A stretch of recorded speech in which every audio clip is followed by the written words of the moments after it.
जब दिल टूटता है ना, तो किसी एक का नहीं टूटता है, दोनों का इक्वली टूटता है। आप ये नहीं कह सकते हो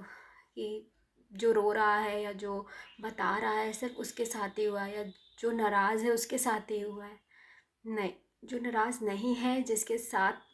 भी ये चीज़ें हुई हैं, उनको भी इक्वली ही गुस्सा आता है। शायद वो बता नहीं पाते, जता नहीं पाते, तो इसका मतलब ये नहीं है कि उनको कोई फ़र्क नहीं पड़ा, या उनकी कुछ चीज़ें हुई नहीं कि उनको कोई फ़र्क ही नहीं पड़ता, चाहे जितनी आ जाए, चाहे जितनी चली जाए, जितनी आ जाए, चाहे जितनी चली जाए। जब दो लोग किसी भी कमिटमेंट में होते हैं या किसी भी रिश्ते में होते हैं, या दो लोग बहुत टाइम से भी एक दूसरे को जानते हैं, तो दोनों में से जो भी जाएगा, चाहे वो लड़का हो चाहे वो लड़की,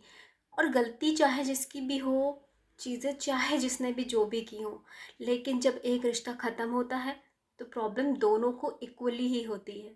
चाहे वो लड़की हो चाहे वो लड़का हो, आप किसी एक को ये नहीं कह सकते हो कि नहीं मेरे साथ ज़्यादा हो गया या हमें ज़्यादा दुख है,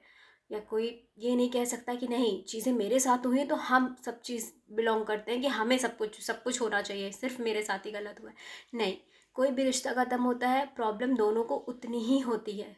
ऐसे सडन आप किसी के साथ बहुत लंबे समय तक रह रहे हो, चीज़ें कर रहे हो, आपको एक आदत सी हो जाती है। तो जब वो चीज़ अचानक से स्टॉप होती है ना, तो उतनी ही प्रॉब्लम होती है, चाहे फिर वो एक लड़का हो चाहे फिर वो एक लड़की हो। एक रिश्ता टूटने के बाद सेम चीज़ होती है दोनों के साथ, बस कुछ बता देते हैं और कुछ सह जाते हैं।